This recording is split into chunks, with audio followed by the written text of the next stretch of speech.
Hello everyone, happy Thursday. Thank you for joining me here. My name is Alyssa Thomas from Penguin and Fish, where we make cute embroidery kits for the beginning crafter. And I'm here every weeknight at 8:30 p.m. Central Time. That's 9:30 Eastern and 6:30 Pacific. It's a time that we can relax and craft together for about an hour. And I work on projects from beginning to end, so you can be part of the process along the way and come and chit chat and craft with me. So tonight is going to be the last night, in theory, assuming it all goes to plan. It's going to be the last night that we work on the Swan Embroidery of the Month. So we are just about done stitching it. So this is the original one. Here is the one that we have been stitching. Whoop. So we are almost done. All we have left to do is we got to do the little dragonfly body, and we have the little ripples of water left to go. So that is it for the embroidery. That should take 15 minutes. Let's call it 15 minutes. And then we have the embroidery stabilizer on here. This is that stick and stitch. It is that sticker that we can actually print the pattern directly to. That's why my pattern looks so nice, is because it's right from the printer, directly from the original file. So so it doesn't degrade really, right? The design. We don't have to trace it or anything, but we're gonna take that off today. So I usually run it under the sink with some warm water, but so I can show you guys, I have 2 bowls of warm water prepped tonight. So we will take this off. I will also press it, which will dry it out all at the same time as well. So we will go through that whole process tonight yet as well. So awesome, you guys. Let's get this embroidery done so we can get going on getting the stick and stitch off. That's the part I'm excited about. It's always fun to finish things too. So all right, I'm gonna flip you around.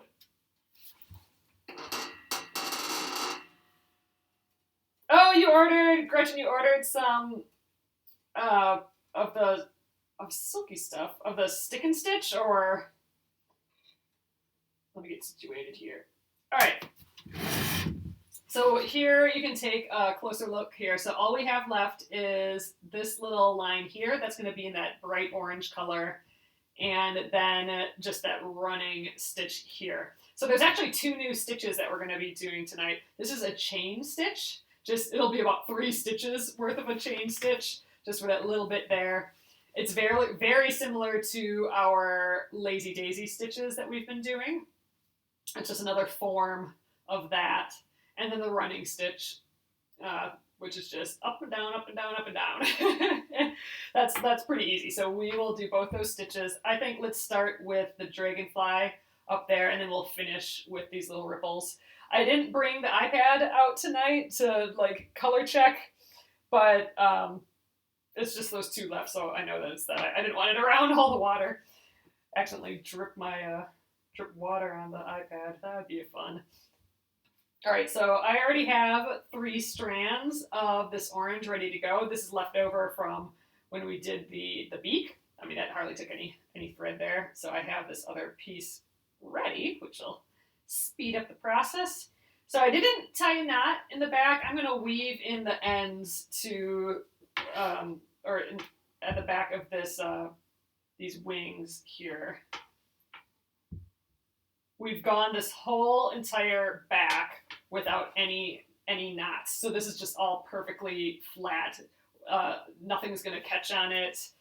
We have no random weird loops, and that, I think, is mostly from weaving in the ends versus having knots, like starting with knots and ending with knots. Just because it leaves a flat surface, it doesn't leave places for your thread to catch on while you're stitching. All right, I think that'll do. This is getting pretty bulky back here. I'm not even going to trim that little end off. So let's give this a go. So I'm going to do a chain stitch that just kind of goes up along this line here. The reason I designed it as to do a chain stitch is because a chain stitch is twice as thick as your normal line, and it looks like this. So it's just basically like a loop, kind of how we did at the lazy daisy stitch here, but instead of tacking it down, we just start another stitch. So here with this lazy daisy, we made the loop and then we tacked it down. We're gonna make a loop and then come back out here as if we're tacking it down, but we're gonna just start a whole nother loop. So each next loop is holding down the loop before, and then we end by tacking it down. So that's basically the same thing. It's the same family as these lazy daisy stitches or these single chain stitches. So I'm going to start at the bottom of the body here, just like that. And now I'm going to make my first like chain stitch. So I'm going to make a loop like this, because I want the loops in that direction. And then I'm going to go like a stitch length away. So again, I've been kind of doing a little over an 1/8 inch. I'm just going to kind of divide this line into 3 parts, because I'll just make 3 stitches. So there I have my loop, and then my needle is coming up in between that loop, so that when I pull, just like a chain stitch or a lazy daisy stitch, my thread is going to catch that loop. See? So in a lazy daisy stitch, we would just tack this down on the opposite end, but instead I am going to, sorry guys, I bumped you here there. I am going to make another loop type shape, and I'm going to go in the same hole as what I just came out of. So I'm going back into that loop. All right, and then I have this loop going. I'm going to come up for the next stitch in the middle of that loop. There we go, there's the next stitch. And now this stitch is the same as the first one. We are going to pull and we will catch that loop with our thread again. There we go, that's our second one. And same thing, we're going to do the third one. I kind of make that loop with my hand here and go down in the same hole within that last loop, and then up at the top of our line there within that circle again. All right, now here at the end of the row, this is where we tack it down, because if we don't, then this loop is just going to pop up, right? So we need to tack it down just like how we were doing the lazy daisy stitches yesterday. So we're going on the other side of that loop, and we're making the tiniest of stitches, just like a couple threads of the fabric big, just to hold down that loop. There we go. That's it. That's the chain stitch. You can keep going and going and going with that, and it gets really pretty. But that's all there is to it. So I'm going to weave in those ends. Gosh, I kind of want to put little antennas on there. I'm staring at this now. I don't have it in the original, but I'm going to put 2 little antennas on here just because I think right now it sounds kind of cute. So I'm going to just put a little kind of V here, because why not? That's the fun thing about embroidery, is you don't have to do it like the design. You can do whatever you want with it. Change colors, change stitches, add to it. My husband did my giraffe embroidery once. I have a giraffe embroidery, and he made leaves. He stitched leaves on and a tree that the giraffe could eat from the leaves. So there you go. I don't know. I like it. I think it's cute. All right, let's weave in the ends. That is it for that little bug, little dragonfly there. I think just those 2 little antennae. We could have made like big loopy ones. I think this just does the job. I think this is just right. Okay, let's clip that. He's done up there. All right, we only have one thing left, and that is, oh, it's cute. I like the little antennas. That's this running stitch down there. All right, So this is that other blue color. So this is the last color. We haven't used this color yet, but I've cut it down to like that 24 inches or so, just because when I was cutting this other colors, I just undid it all at once and cut all 3 of these colors at the same time. It just is easier to trim it that way. So let's get our 3 embroidery strands out of here. Okay, holding just that one. I just run my hand through it just so it all goes back together. Let's get a second one. So I'm doing 1 strand at a time, like how we have been.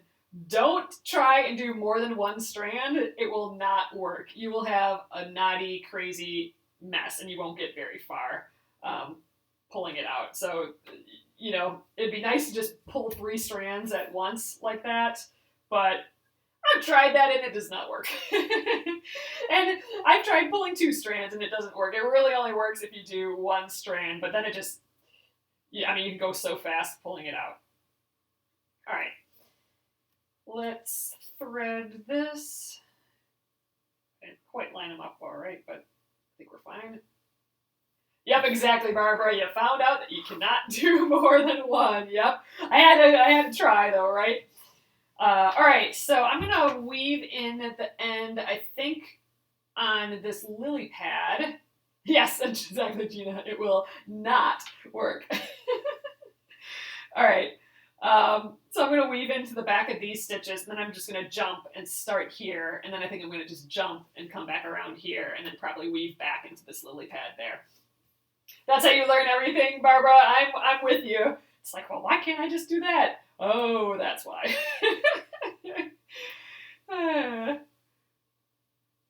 That's the type of learning you remember, and the type of learning when you make a mistake. All right, 1 more back this way. Just grabbing as many threads as I can. Yank on this a little bit. I think I will trim those ones down. Oop, missed one. But it doesn't really matter. Okay. Oh, this color is pretty with the rest of this too. All right, so now we're doing a running stitch. You know, this is a lot like the hand quilting we were doing. It's the same. It'll look the same in the end, but I'm not going to do that rocking back and forth motion like you do with hand quilting. And actually, for a running stitch, I could go up and down all within the same motion and then pull through, but I want to get exactly these stitches, so I'm going to use the stabbing method, which means I'm just going to stab, bring my needle through, and then stab back up, versus the sewing method. So you could also do a running stitch like this. I could make my fabric a little bit looser, do a bunch of stitches all at once, and then pull that through, and then each one of these would be a little stitch. That's called the sewing method. And sometimes when I'm not using Fabri-Solvay, or it doesn't really matter where I don't have the exact stitches right on here, then I'll do it like this. But in this case, I want to follow these lines. So I'm going to stab. I find that the stabbing method is more accurate, but, you know, half as quick. The sewing method is definitely a bit faster. But I want these all to be like these perfect little stitches. If you are going to do the sewing method where you just go in and out, like I did down here, it's helpful to loosen the fabric in your hoop a little bit. It's easier when it's not so tight. It's actually a little difficult to do with the Fabri-Solvay, or I keep saying Fabri-Solvay, with the stick and stitch. The stabilizer, the embroidery stabilizer. It'd be easier if it was just the fabric there. Oh man, you guys, I'm still waiting for that thimble. I know it's coming from Australia, so it probably still has like another like 8 days on it or so, but oh, I want it so bad. So when we're done with this, the swan here, I think I want to turn this into like a little zipper pouch with not with a gusset, but with the squared off corner, or the squared off base. bottom corners. I think that would be kind of neat. And then I want to try hand quilting around this character, so it has like all these little stitches around it, like white thread on the white. I think that would just look so pretty. And now I have that hand quilting on the brain, so I think that this might turn into a little mini hand quilting project. And the it'll have some sturdiness to it too. The bag. Yep, this is a white. Oh, box corners. That's the phrase. A little tote, not a tote, a little zipper pouch with boxed corners. That'll give it like a wider base. And then since it'll have batting in it, it'll have like some sturdiness to it, so it could really stand up on its own on those boxed corners. I think that's my plan. So one of these free nights that we have, like we'll have tomorrow, we will attempt to well, first hand quilt this, and then turn it into a little zippered pouch. So I'm waiting for that thimble. I think this will be, yep, it'll look just like Sashiko. This will be my first hand quilting project with that new thimble when it comes. That's my plan, I think. So we'll set it aside and we'll do that when it comes. Tomorrow, since we will be done with this, I think we'll have like a little free day. I think I'm going to break out my jean quilt again. I have worked on it a couple nights. I worked on it 2 nights since I worked on it with you guys here last Friday. And I got 2 sides of the border completely tied, hand tied. So I just have 2 more sides left before I can bind it. So I'm that far with the jean quilt. I am so freaking close to finishing that jean quilt. So I might actually even try and finish it over the holidays and try and even take a cute photo of it. So I am like beyond excited. That is like a 15-year project. It's just crazy. It is just on the cusp of being done, right when it's going to start to get super cold, and I would like it on my bed. So I think we'll bring that out. Man, really seriously though, as a Finish It Friday project, just bringing that out, working on it for an hour, I mean, that gave me the motivation just to leave it out. And then, we stayed up late a couple nights just watching movies and TV and stuff, and I just worked on it during that because it was out. And now I got like half the border completely done. So I'm just, those Finish It Fridays, just an hour a month working on something you haven't worked on in a while, that really has been jump-starting finishing projects for me. So I'm so excited. That will be a big thing, a big project done. My longest surviving project. So I'm hoping to finish it over the holidays.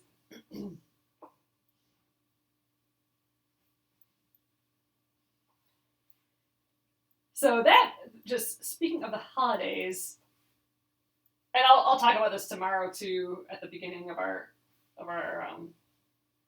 Facebook Live, but I think all next week I am going to be off.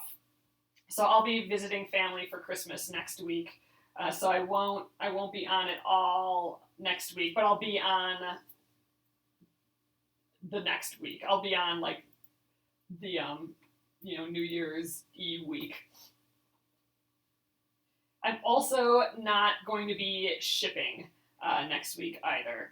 So if you wanted to sneak anything in yet from the shop, I am still shipping stuff tomorrow. But that's the last day till I get back. But then I'll ship everything right away. Last stitch, you guys. Yep, I'll be visiting my parents. And I'll get to see my brother and his wife too, so I'm excited. And I think it's actually going to be nice here.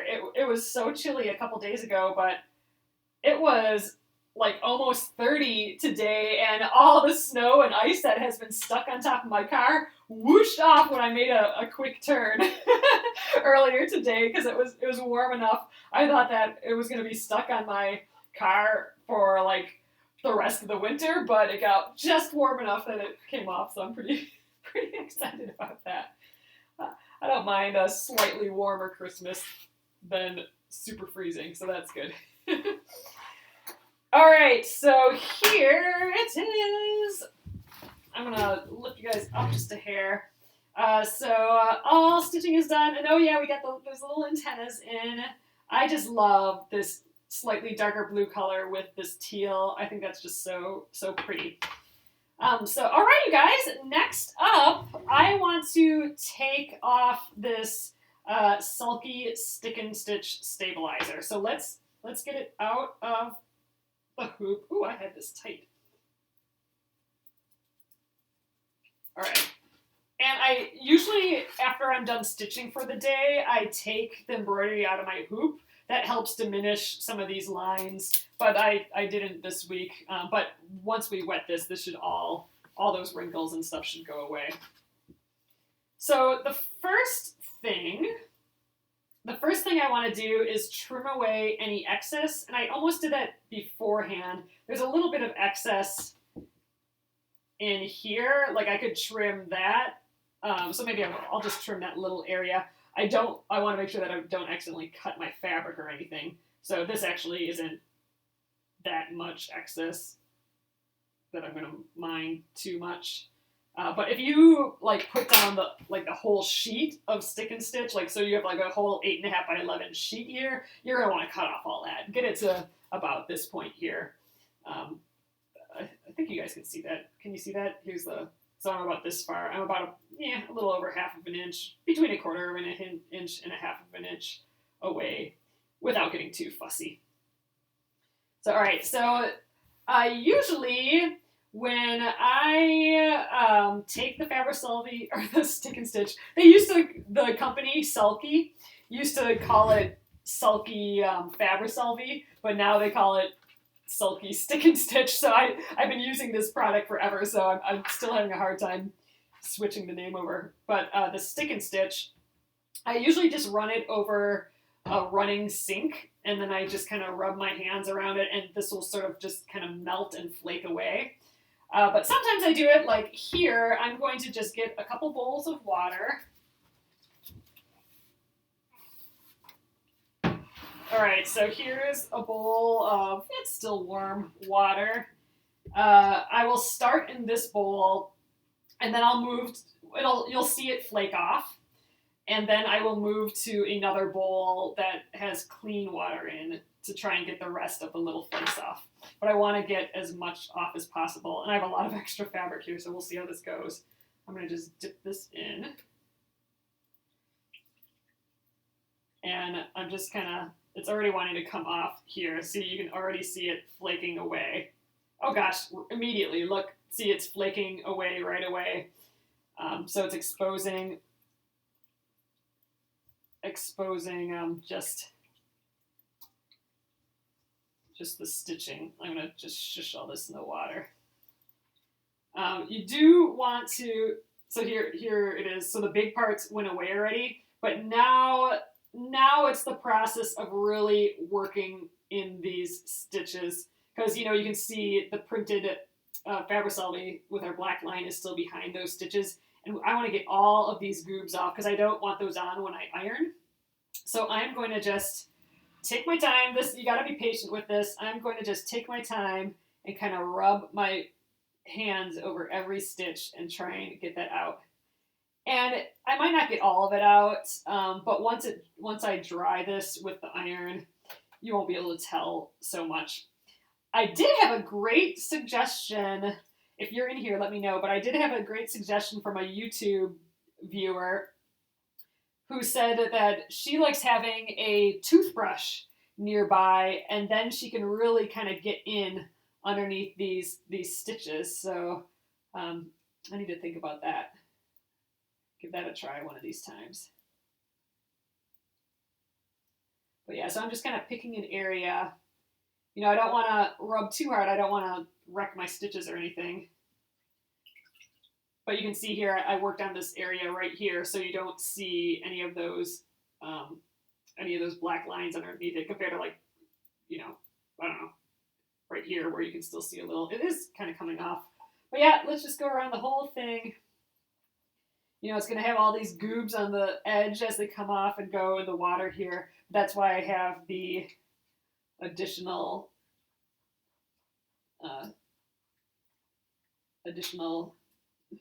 bucket of clean water. Bowl. I'm like, what are these things called? Bowls. Additional bowl of water. Oh, man. Must be time for a vacation, right? I can't remember the word bowl. Oh, you felt like the rubbing frayed your floss? Did it seem like that after it was dried too?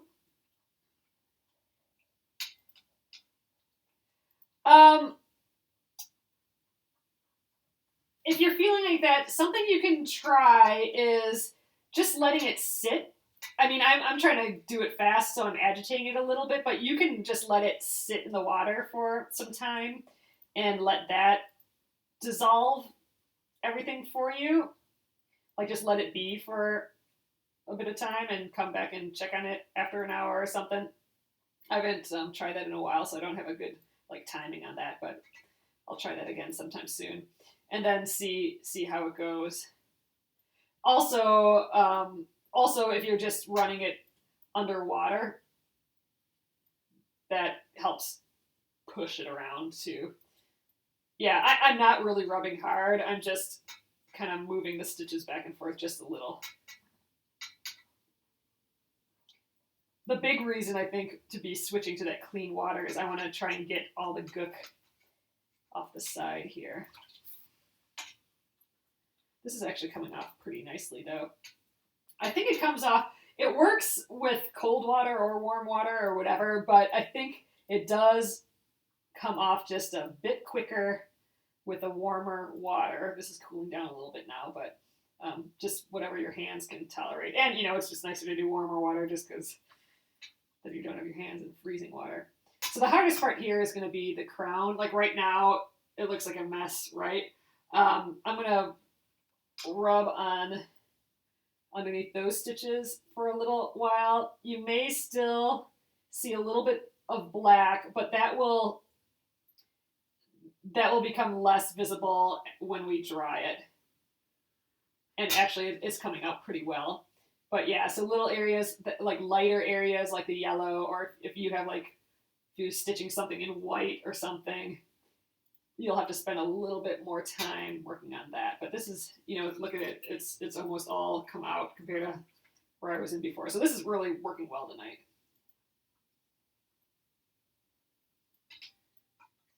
Yeah, that looks good. I think we got basically everything we need. And then, you know, satin stitches cover up all of the Fabricelli, so in those parts you just want to give some love to those parts as well, because it's probably stuck underneath there, right? I don't want to hurt it too much. Nice pretty satin stitches. All right, I think we pretty well got it.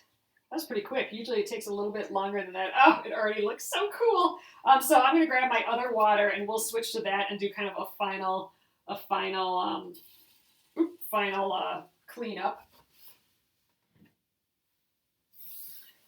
And then I also have my iron starting to heat up because we are going to dry this right away. Right here you can see all the little flakes. I'm going to just kind of maybe try lifting from the middle and trying to get any little bits off that I can. All right, now I'm going to switch to my clean water. Oh, my clean water is definitely not warm anymore. All right, I'm going to shush this out of the way. Okay, clean water. And again, this is just to try and get any other little bits that may be stuck to the fabric.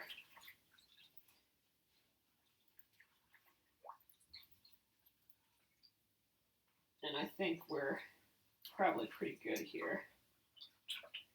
Let's take a look at it again. Oh, look how bright and pretty the colors are. Yep.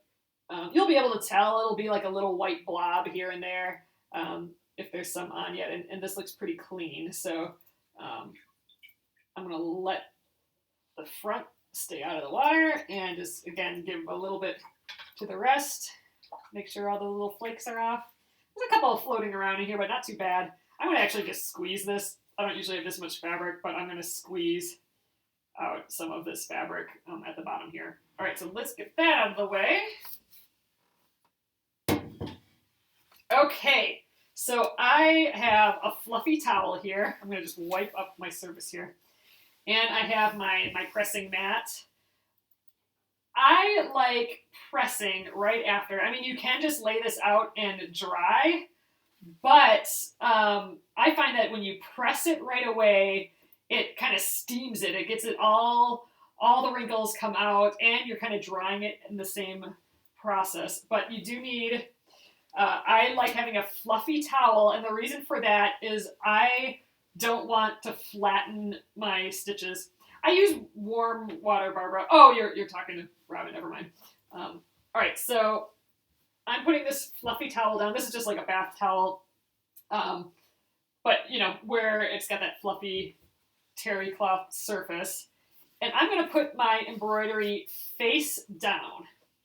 I'm gonna press right on the back of this, but I want it face down because I want like my nice French knots and all these stitches that have dimension in. I don't want to totally squish them. They will get pressed into the fluff, and that will keep it from totally squishing it flat like an iron. So I'm gonna plop it on here. All right, I got my iron on, and we're good to go. So I'm just gonna set it on here. It's gonna sizzle. There we go. And I'm going to just press the back of this. I'm going to press the whole thing, but I'm going to start with my embroidery here. So I really am pressing, and I'm actually squishing the water into the towel. So the towel is going to get wet. The towel is going to suck up this water as this dries. But you can sort of see it gets a little lighter as it dries, and you can see it's a little darker around the threads. It's a little hard to see, but that part is still wet around the threads, but this is actually getting dry already from the iron. So I'm going to heat that up again, and I'm going to just scooch the towel up because that part is a bit wet. And now I'm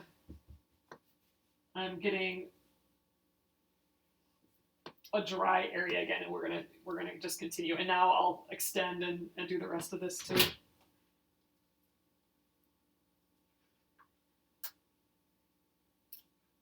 But we're gonna have a perfectly pressed and dry embroidery right away. I mean, you could start using it for whatever sewing thing you're making it into right away. It'll be, you know, more dry after you let it sit overnight, but it will be flat and good to go. All right, let's try and get these sides. I think the actual swan is pretty good, but I don't want to let these wrinkles stay there either. If the sides air dry a little, I'm okay with that, but I do want to get the general wrinkles out. Oh, but I can't wait to flip this around. I just want to flip it around. This is going to be the prettiest little zipper pouch. I can't wait. Especially with it quilted a little bit, it's going to be like a little fairy zipper pouch. All right, let's do this other side quick, and I think the rest I'll just let be. It's a little wrinkly around the edge because I'm not spending so much time there. But that's okay.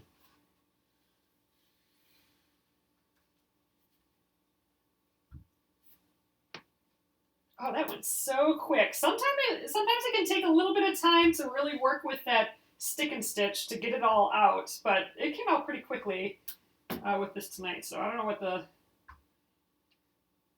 what it was. Maybe just the slightly warmer water than usual. I do, Jenna. So right now it's not. If I was here for a while ironing, I would feel like it steams underneath my wool mat a little bit. Right now, it hasn't done that yet.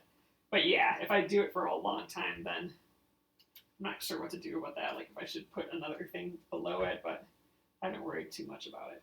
Oop, I just put a bunch of creases in here. All right, let's do one little more pass on this side, and then we'll flip it around, and I'll give a little press from the front, but I won't ever press the embroidery on the front. Just in the back like this into the towel. All right, let's flip it. Oh, it's so pretty. So here I'm gonna lift it up. So there it is. I love when you can see it without the Fabri-Solvay when it's all exposed. But here, see, so we haven't flattened our French knots. They're still poofy. They still look nice. None of our stitches look like we totally mashed them. And that's because of the poofy towel. That's the trick, that poofy towel. And it's completely dry. Like I can literally start using this if I want to. It's totally dry, totally ready to go. Easy peasy. Oh, and so let's compare it to this guy now. So here's the finished, we did those two different satin stitches, and now we can see compared a little bit more. I think they're both kind of fun. This maybe gives us a little bit cleaner of an edge, or a more detailed edge, but this does give it some like forward motion a little bit. Fun, you guys! So this is our first embroidery of the month done. I'm going to flip you guys around. We got done pretty quick tonight. So I'll flip you guys right now. Okay, hello again. I'll show you this. So here we are. Oh, let's try and a little backlit there. I think it turned out so sweet. And this is going to be just like the cutest little tote. I'm going to kind of fold it up a little bit. The size, I think the zipper pouch will be maybe a little bit smaller. So kind of like maybe a little bit like this size zipper pouch, maybe a little less on top. Kind of like that. So this is what I want it to end up be, like a little zipper pouch with that box corner bottom and all hand quilted around it. So around the swan, imagine just a bunch of stitches like around and around and around it, like white on white stitches. So white thread, small white thread on this white background. Ugh, it's gonna be so cute with maybe a colored zipper. I don't know. So that's my plan, I think, for this. But awesome, you guys. That went super well tonight. The stick and stitch came off great. It ironed really, really well. Again, that towel with the hot iron right on the back. I mean, it wins every time for finishing up these embroideries. So awesome. So thanks again, you guys, for helping me along with my first embroidery of the month. So this will be available as a pattern, this swan, through December. So you have like a week and a half or whatever it is, 2 weeks. Yeah, gosh, is there really just that much left of December? That's crazy.